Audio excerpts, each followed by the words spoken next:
Hello everyone. तो आइए प्यारे बच्चों, आज हम शुरू कर रहे हैं कक्षा 6 का गणित का आपकी जो गणित प्रकाश किताब है उसका लेसन नंबर 4 आंकड़ों का प्रबंधन और प्रस्तुतिकरण। तो आपको बता दें, जो पिछले वीडियो था उसमें हमने इस वीडियो के पिछले पार्ट 4 तक कर लिए हैं। आज हम पार्ट 5 कर रहे हैं।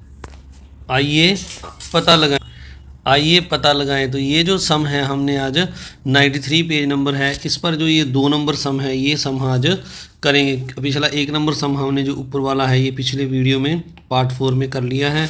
तो यहाँ पर लिखा हुआ है, आप अगर ध्यान से देखें तो पूजा ने 2 घंटे की अवधि के दौरान भोपाल रेलवे स्टेशन पर मध्य प्रदेश के कुछ विभिन्न शहरों के लिए बेचे गए टिकटों की संख्या के आंकड़ों को संग्रहित किया। तो उसने जो अलग अलग शहरों के आंकड़े हैं यहाँ लिखा है। शहर टिकटों की संख्या, जैसे शहर का नाम विदिशा लिखा है तो 24 टिकटें बिकी, जबलपुर के लिए 20, सिवनी के लिए 16, इंदौर के लिए 28 और सागर के लिए 16। तो ये भोपाल रेलवे स्टेशन से बेची गई टिकटों की संख्या है। उन्होंने अपने विद्यार्थियों से चर्चा करने के लिए इन आंकड़ों को बोर्ड पर एक दंडलेख तैयार किया, परंतु उस आलेख का कुछ भाग किसी ने मिटा दिया। तो बच्चों, उसने जो है पूजा ने इन आंकड़ों से एक जो दंडलेख यहाँ पर आगे दिखाया गया है हमें ये तैयार किया। उसने बताया कि कुछ इसके भाग मिटे दिए गए हैं। तो यहाँ पर नीचे जो प्रश्न लिखे हैं हमने इनके उत्तर देने हैं। तो सबसे पहले 1 नंबर प्रश्न है, दंड के ऊपर विदिशा के लिए बेचे गए टिकटों की संख्या लिखिए। तो हमने टिकटों की संख्या इसके ऊपर लिखनी है। ये जो दंडलेख है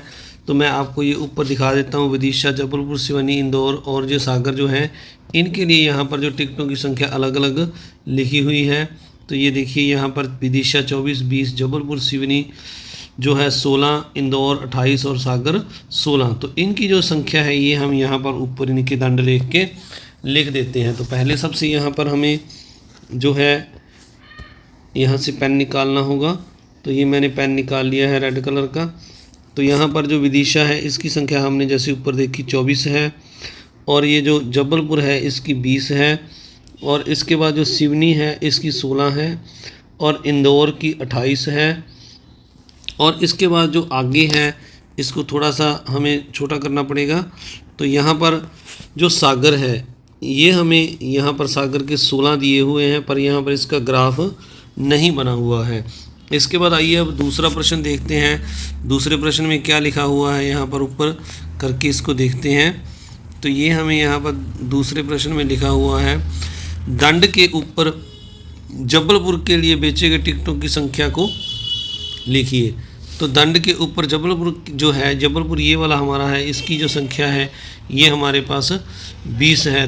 तो ये यहाँ पर आपने 20 लिख देना है। इसके बाद अगला प्रश्न है जो इसमें लिखा हुआ, विदिशा का दंड 6 इकाई लंबाई तक है और जबलपुर का दंड 5 इकाई लंबाई तक है। इस आलेख के लिए पैमाना स्केल क्या है?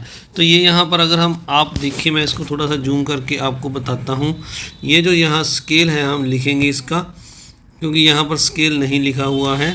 तो हमने क्या करना है, ये जो है यहाँ पर 0 से हम शुरू करेंगे। 1, 2, 3, 4, 5 और 6।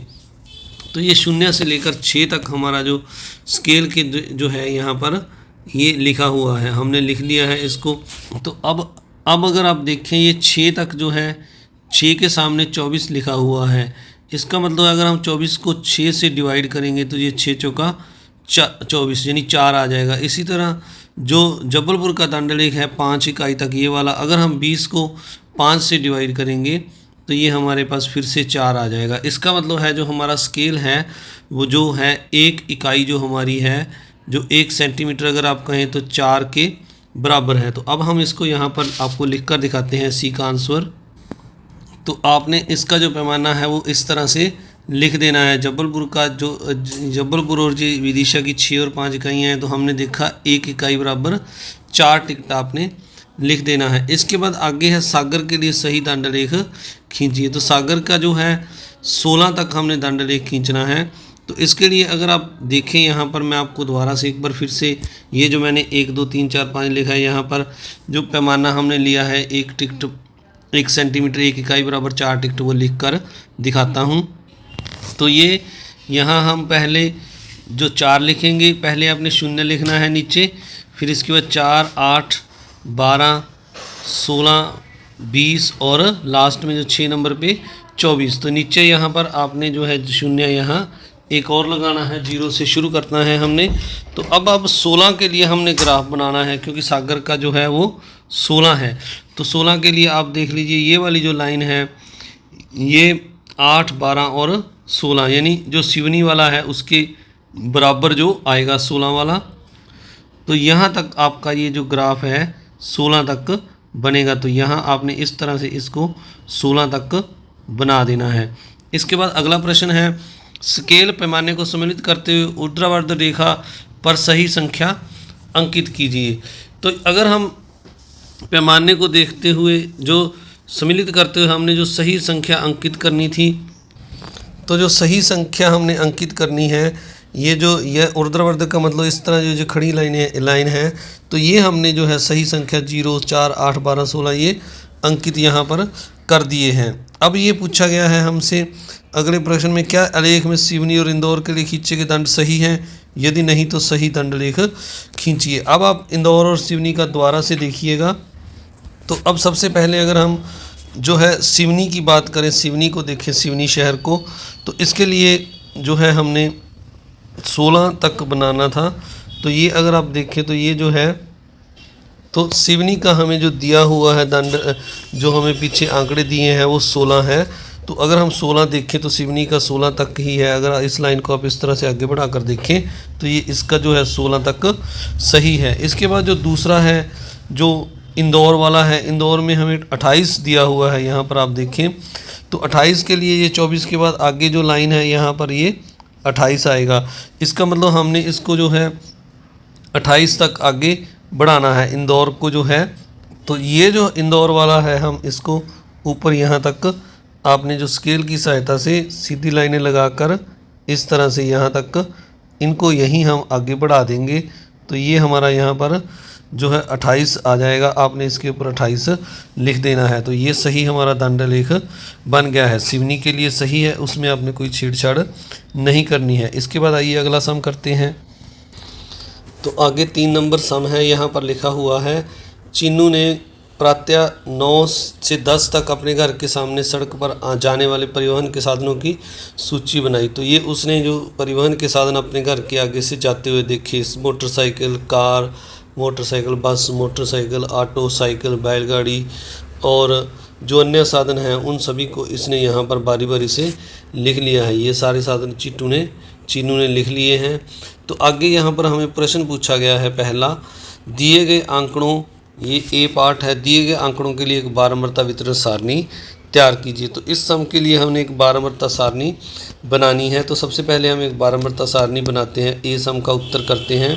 तो आइए आपको बताते हैं आपने बारंबारता सारणी कैसे बनानी है। तो सबसे पहले आपने यहाँ पर ये जो है आपका पहले नंबर पर जो मोटरसाइकिल है इसको हम यहाँ लिखेंगे मोटरसाइकिल को। तो मोटरसाइकिल जो है इनकी हम संख्या गिनकर यहाँ लिख देंगे। तो जैसे मैंने यहाँ पर मोटरसाइकिल लिखा है पहले, तो आपने जो मोटरसाइकिल यहाँ से गिन लेने हैं, एक पहले एक लगा देना है, फिर ये एक, फिर एक लगा देना है, फिर मोटरसाइकिल देखना है, ये साइकिल है, यहाँ पर मोटरसाइकिल फिर है, फिर आपने एक और डंडा लगा देना है, फिर मोटरसाइकिल ये रहा, फिर ये रहा, फिर ये 3 इस लाइन में और हैं, तो 3 आपने इस तरह से और लगा देने हैं। एक बार दोबारा से लगाते हैं।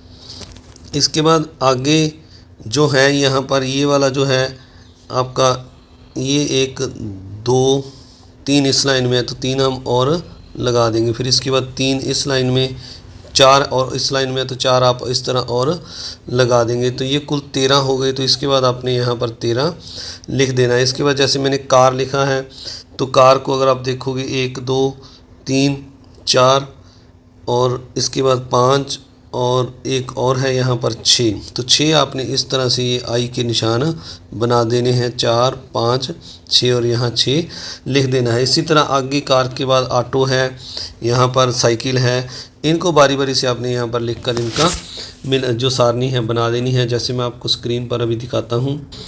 तो इस तरह से जो आपने पहले साधन का नाम लिखना है ऊपर, जैसे पहले मोटरसाइकिल लिखा हमने, यहाँ पर मिलान चिन्ह, यानी ये जो हम यहाँ पर बारी बारी से देखकर वहाँ से लिखते हैं 1, 2, 3, तो ये मिलान चिन्ह है। इसके बाद आगे साधनों की संख्या लिखनी है। जैसे पहले में 13 थी, इसके बाद कार में अगर हम देखें तो 6 थे, तो यहाँ पर 6 लिख दिया। इस तरह आप ऑटो को गिनोगे तो उनकी संख्या 8 आएगी, फिर स्कूटर को गिनोगे तो उनकी संख्या 9 आएगी। इस तरह बस के लिए आपने 4 लाइनें लगानी है, 4 बस की संख्या है। फिर बैलगाड़ी यहाँ पर 2 है तो 2 का लगा देना है। फिर साइकिल के लिए आपने 8 लाइनें लगाकर ये 5 इस तरह से लगाना है, 1 2 3 4 और 5, इसके बाद 3 और लगा देना है, तो ये 8 हो गया। तो इस तरह आपने ये जो है आपका जो ग्राफ है दिए गए आंकड़ों की 12 मरता वितरण सारणी है आपने बनानी है। एक और विशेष बात यहाँ पर, अगर आपने साधनों की संख्या नहीं लिखनी तो आप 12 मरता भी लिख सकते हैं, क्योंकि ये 12 मरता है, मतलब कितनी बार कौन सी वस्तु आई है। इसके बाद आइए अब जो सम है इसके उनके उत्तर देते हैं बारी बारी से। यहाँ पर ये आगे हमने ए सम जो है कर लिया है। अब जो इसका बी पार्ट है, परिवहन के कौन से साधन का सबसे अधिक प्रयोग किया गया, तो इसको थोड़ा सा ऊपर कर लेते हैं। आपको सारणी स्क्रीन पर दिखा रहे हैं ये। इसमें अगर आप देखेंगे तो सबसे ज़्यादा जो मोटरसाइकिल का प्रयोग हुआ है, तो यहाँ पर 13 है, तो आपने यहाँ पर मोटरसाइकिल इसका उत्तर लिख देना है। इसके बाद जो मोटरसाइकिल के बाद अगला क्वेश्चन है इसका सी पार्ट, इसमें हमें यहाँ पर दिया हुआ, यदि आप इन आंकड़ों को एकत्रित करने के लिए वहाँ हो तो आप यह कार्य किस प्रकार करते, संबंधित चरणों या प्रक्रियाओं को लिखो। तो इस कार्य को अगर आप यहाँ करते तो इसको किस प्रकार से करते, ये पूछा गया है। तो इसी तरह प्यारे बच्चों, जैसे हमने मोटरसाइकिल लिखा पहले, तो इनकी संख्या जो है हम यहाँ पर जैसे है जितनी 13 है, तो हम यहाँ पर बारी बारी से, जैसे यहाँ पर 2 4 6 लगाए हैं, तो 13 डंडे इस तरह से बारी बारी से, तो 13 बार इसको हम यहाँ पर लिख देते हैं ऐसे, 2 2 4 2 6 2 8 9 10 11 12 13। इस तरह आगे कार की संख्या है जो हमने जैसे 6 गिने, तो 6 यहाँ पर 3 4 5 6 इस तरह आपने लिख देना है। तो इस तरह हम इसको आसानी से कर सकते थे। तो अगला जो ये अपना जो है प्यारे बच्चों सी पार्ट का उत्तर आपने अलग अलग सभी के लिख देने हैं। यानी आपने इसका जो है जो पहले मैंने सारणी दिखाई उसका इतना इतना पार्ट करना है। साधन का नाम, मिलान चिन्ह, पहले मोटरसाइकिल, फिर कार, उसके बाद ऑटो, फिर स्कूटर, फिर बस 4 है, बैलगाड़ी 2 है, साइकिल 8 है। तो इस तरह ये जो पार्ट इतना इतना आपने इसका यहाँ से द्वारा से सारणी को देखकर इतना इतना पार्ट आपने द्वारा कर देना है। इसके बाद आइए जो अगला सम है, इसके बाद जो 4 नंबर सम है इसमें हमें लिखा हुआ है, एक पासे को 30 बार फेंकिए और प्रत्येक बार प्राप्त की संख्या को अंकित कीजिए। तो एक पासे को आगे लिखा है, मिलान चिन्हों का उपयोग करते हुए इनके लिए 12 मरता वितरण सारणी तैयार कीजिए। अब वह संख्या ज्ञात कीजिए जो न्यूनतम बार आई हो, जो अधिकतम बार आई हो, जो समान बार आई हो। तो पहले हम 30 बार जो पासे को फेंक कर, जैसे मान लीजिए पहली बार फेंका तो आपका 3 आ गया, फिर उसको दोबारा से आपने फिर फेंका तो 6 आ गया, फिर 4 आ गया, फिर 1 आ गया। तो इस तरह आपने इसको 30 बार फेंक कर पासे को यहाँ पर संख्याएं लिख लेनी है, जैसे मैंने आपके लिए लिखी हैं। तो ये देखिए प्यारे बच्चों, ये यहाँ पर हमने 3 6 4 पहले, फिर 1 आया, फिर 2 आया, फिर 5, फिर 1, फिर 4, फिर 6, ये जहाँ पर पासे को 30 बार फेंक कर हमने जो संख्याएं आई वो सारी लिख ली हैं। अब इनके लिए हम 12 मरता एक सारणी, जो मिलान चिन्ह सारणी हमें कहा गया है, वह बनाते हैं। तो सबसे पहले यहाँ पर हमने 1 लिया, तो 1 को यहाँ पर अगर हम गिनेंगे इस सारणी में 1 2 3 4 5 6 और 7, तो ये एक 7 बार आया है, तो यहाँ पर आपने 7 बार ऐसे लिखना है, 2 3 4 5 6 7, और यहाँ पर 12 मरता में आपने 7 लिख देना है मिलान चिन्ह में। ये यहाँ इस प्रकार बनाना है। जैसे आगे 2 है तो आप यहाँ से 2 गिनेंगे, 1 तो आपने 1 बार लगा दिया, फिर एक और 2 है, फिर आपने 1 बार और लगा दिया, फिर एक और 2 है तो आपने 1 बार और 2 लगा दिया। तो ये 3 डंडे लगा दिए, यानी 3 आई लगा दी, तो यहाँ पर 3 लिख देना है। इस तरह आगे जो अन्य संख्याएं हैं, जैसे 3 है, 4 है, 5 है, 6, तो इनको आपने सारणी में से गिनकर लिख लेना है। तो ज़रूरी नहीं आपने यही संख्याएं लेनी है प्यारे बच्चों, आप अपने हिसाब से भी यहाँ पर जो पासा है उसको फेंक कर जो संख्याएं आएंगी लिख सकते हैं। तो ये आपके लिए सिर्फ एग्जाम्पल मात्र है, इस तरह आपने सारणी को बना लेना है। इसके बाद जो हमें सबसे पहला सम पूछा गया था, जो न्यूनतम बार संख्या आई, तो अगर न्यूनतम बार हम संख्या देखें तो यहाँ पर जो सबसे कम बार संख्या आई है उसको आपने यहाँ पर लिख देना है। तो अगर हम देखें ये 2 है जो सबसे कम बार 3 बार आया है। इसके बाद जो अगला सम था, जो अधिकतम बार संख्या आई, तो अधिकतम बार जो है 1 हमारे पास 7 बार आया है। इसके बाद जो अगला सम हमसे पूछा गया था जो समान बार आई, तो समान बार अगर हम देखें तो ये 4 है और जो 6 है दोनों 5-5 बार आया है, यानी ये समान बार आए हैं। तो आइए इनके उत्तर लिखते हैं। तो जैसे मैंने आपको पीछे बताया जो न्यूनतम बार संख्या आई हुई है हमारी 2 है, जो अगर आप मेरे वाला चार्ट बनाते हो 12 सारणी बनाते हो, जो अधिकतम बार आई वह 1 थी, वह 7 बार आया था। और जो समान बार 2 संख्याएं आई वो हमारी 4 और 6 हैं। तो आप अगर मेरी सारणी बनाते हो तो इस तरह होगा, आप अपने हिसाब से बनाओगे तो और भी उत्तर कोई आ सकता है। तो आगे बढ़ने से पहले आप सभी से एक रिक्वेस्ट है, अगर आप चैनल पर नए हैं तो चैनल को सब्सक्राइब जरूर करें, वीडियो को लाइक करें और अपने दोस्तों मित्रों में इस वीडियो को ज़्यादा से ज़्यादा शेयर भी ज़रूर करें। तो अगला सम जो है यहाँ पर लिखा हुआ है जसप्रीत, 5 नंबर सम में लिखा हुआ है जसप्रीत बुमराह द्वारा उसके पिछले 30 मैचों में लिए गए विकेटों के आंकड़ों की एक बारंबारता वितरण सारणी फैज ने तैयार की है। तो यहाँ पर पहले लिखा हुआ है लिए गए विकेट, फिर मैचों की संख्या। जैसे पहले उसने 2 मैच खेले उसमें उसने 0 विकेट लिए, फिर जो 4 मैच हैं उसमें उसने 1 विकेट लिया। इसके बाद अगला है जो उसका दूसरा, आगे जो 2 के बाद आगे लिखे हुए हैं सारे, तो उनको भी हम इस सारणी को पूरी ले लेते हैं स्क्रीन पर।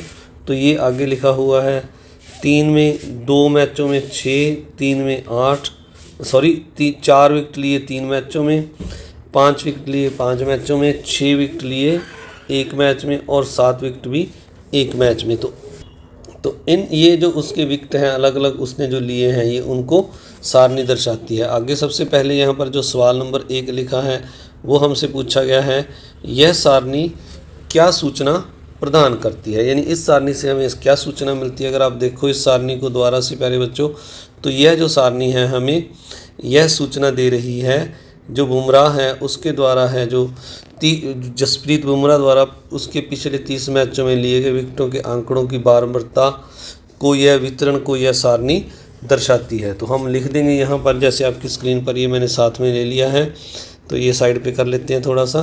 तो यहाँ आपने इसका आंसर लिख देना है यह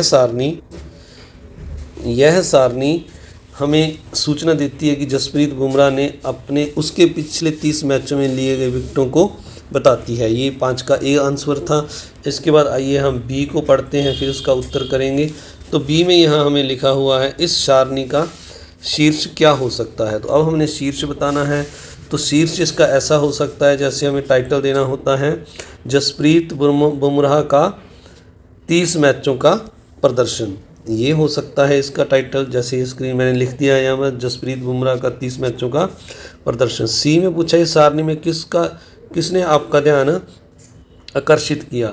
तो अगर हम देखें ध्यान से इस सारणी को, तो जहाँ पर हमारा ज़्यादा ध्यान जाएगा वो ये है जो 6 मैचों में उसने एक विकेट है उसने 6 मैचों में जो 6 विकेट है उसने 1 मैच में ली, और एक जो 7 विकेट है 1 मैच में ली। तो इस तरह अगर हम देखें इस सारणी को, तो ये हमारे जो लिए गए विकेटों की संख्या और मैचों की संख्या है उसकी ओर हमारा ध्यान आकर्षित करता है। जो उसने सबसे जो ज़्यादा विकेट लिए 1 मैच में वो 6 विकेट हैं, और जो 2 मैच हैं जो उनमें उन्होंने 6 और 7 विकेट लिए, और उसने जबकि 2 मैचों में उसने 0 विकेट लिए। अगर हम देखें यहाँ पर, तो जो 2 मैच उसने खेले हैं शुरू वाले उसमें उसने 0 विकेट लिए। तो इस तरह आप लिख देंगे 2 मैचों में उसने 0 विकेट लिए, जबकि एक मैच में उसने 6 और 7 विकेट लिए। तो उसके बाद अगला प्रश्न करते हैं। यहाँ लिखा हुआ है डी पार्ट में कितने मैचों में बुमराह ने 4 विकेट लिए। तो उसने जो 4 विकेट हैं वो कितने मैचों में लिए, तो ये सारणी को एक बार फिर से आपको दिखा देते। तो यहाँ पर अगर आप देखें तो 4 विकेट हैं जो 3 मैचों में उसने 4 विकेट लिए। तो आप लिख देंगे 3 मैचों में। तो अगला इसका पार्ट करते हैं। मयंक कहता है कि ई पार्ट है, यदि हम उसके द्वारा पिछले 30 मैचों में लिए गए कुल विकेटों की संख्या ज्ञात करना चाहते हैं तो हमें संख्या 0, 1, 3 तक को जोड़ना पड़ेगा। इस प्रक्रिया में अंक द्वारा लिए गए कुल विकेटों की संख्या ज्ञात कर पाएंगे, क्यों। तो इसमें अगर हमने उसकी कुल विकेटों की संख्या निकालनी है तो मयंक कहता है कि अगर हम उसके जो उसने विकेटें ली हैं 1, 0, 1, 2, 3, 4, 5, और 6 और जो लास्ट में है सारणी में इसमें 7, इनको अगर हम जोड़ देंगे तो उसके द्वारा लिए गए कुल विकटों की संख्या 28 आ जाएगी। परंतु प्यारे बच्चों ये गलत तरीका है, इसको हम इसको हम लिख देंगे, ये जो उसने जोड़ के बताया है ये गलत है। इसके लिए हम अगला जो सम है इसमें आपको बताते हैं, एफ पार्ट में भी उसने सही तरह से कैसे जो विकटें ली होंगी उसकी कुल विकटों की संख्या कितनी होगी। तो अगला जो सम है एफ पार्ट है, इसमें यहाँ पर लिखा है अपने पिछले 30 मैचों में जसप्रीत बुमराह ने कुल कितने विकेट लिए, इनकी सही संख्या सारणी से आप कैसे ज्ञात कर सकते हैं। तो आइए अब हम सारणी की तरफ दोबारा से चलते हैं और आपको बताते हैं कि उसने जो है कैसे जो रन जो कितने उसने विकेट कुल लिए। तो आप अगर इस सारणी को देख रहे हैं तो यहाँ पर आप देखेंगे जैसे पहले 2 मैच उसने जो खेले हैं तो उसमें जो है उसने जैसे पहले 2 मैच हैं उसमें 0 विकेट लिए, यानी 2 का मतलब है जो 2 मैच उसने खेले हैं, 1 मिनट रुकिए थोड़ा सा ऊपर चला गया ये, तो जो 2 मैच हैं उसके जैसे 2 मैच उसने खेले तो 2 में एक पहले खेला होगा एक बाद में खेला होगा, तो दोनों में उसने 0-0 विकेट लिए। इस तरह आगे 4 मैच हैं तो 4 को अगर हम एक एक करके लिखें तो पहले में भी उसने 1 विकेट लिया, दूसरे में भी 1, तीसरे में भी 1, चौथे में भी 1।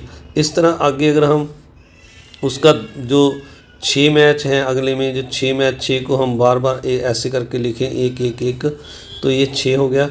तो ये 6 मैच हैं उसमें उसने हर बार 2-2 विकेट लिए, तो 2 और 2। अब इनको अगर जोड़ें तो ये तो पहले मैच की तो 0 ही आएगा। इसका कलर थोड़ा सा चेंज कर लेते हैं, आपको पता लग जाएगा। तो पहले में जो है 0 विकेट आएंगे।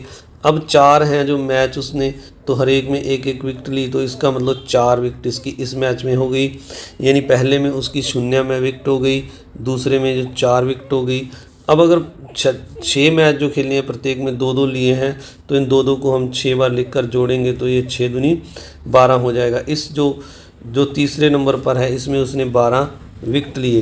तो इस तरह अगर आप प्यारे बच्चों इस तरह लिखकर सारणी को करेंगे तो ऐसे कर सकते हैं, नहीं आप सीधा गुना करें 4 एकम 4 2 0 0 6 दूनी 12। अब 8 को अब 3 के साथ गुना कर दें तो 8 तिया 24, इस तरह 9 तिया 27, सॉरी आगे है जो 4 है तो 4 को 3 के साथ गुना करेंगे तो ये 4 तिया 12 विकेट आएंगे।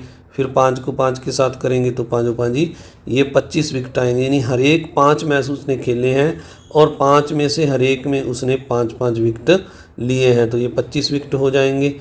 इसके बाद अगला जो है इसमें अगर हम देखें तो ये 6 विकेट लिए हैं, एक ही मैच खेला है तो 6 एकम 6 हो जाएगा। अगले में 7 विकेट लिए हैं, एक ही मैच है तो 7 एकम 7। तो अब इनको हम अगर जोड़ेंगे तो इनका जो योग है प्यारे बच्चों आपको बताते हैं, इनको जोड़कर 4 2 6 4 10 2 12 5 17 और 6 23 23 और 7 30 और 3 कैरी गया 3 4 2 6 7 2 9। तो उसके जो कुल विकेट हैं वो 90 आएंगे, यानी जो हमारा लास्ट सम है इसका जो ई पार्ट है उसका उत्तर 90 आएगा। तो हम यहाँ पर 90 लिख देंगे। आइए नीचे चलते हैं थोड़ा सा, तो ये जो है इसका जो लास्ट एफ पार्ट है इसमें सही संख्या 90 आएगी। जो ई का आपने उत्तर लिखना है, इसका जो उत्तर है इसमें आपने जो टोटल है जैसे मैंने बताया कुल विकेट 28 लिखने हैं, पर ये सही नहीं है, आपने लिख देना है नहीं ये गलत है, ये तरीका गलत है, इसका ये उत्तर लिखना है। इस तरह जो ऊपर वाला पार्ट है डी, तो कितने मैचों में बुमराह ने 4 विकेट लिए, तो जैसे मैंने बताया पहले इसका उत्तर 3 आएगा। तो इस तरह आप सभी का इस वीडियो को देखने के लिए बहुत बहुत धन्यवाद। अगर चैनल पर नए हैं तो चैनल को सब्सक्राइब जरूर करें और नए नहीं हैं तो भी सब्सक्राइब करें, वीडियो को लाइक करें और अपने दोस्तों मित्रों में शेयर जरूर करें। इसका जो अगला पार्ट है, जो अगला सम है 6 नंबर सम, अगली वीडियो में 96 पेज से हम शुरू करेंगे। Thank you very much.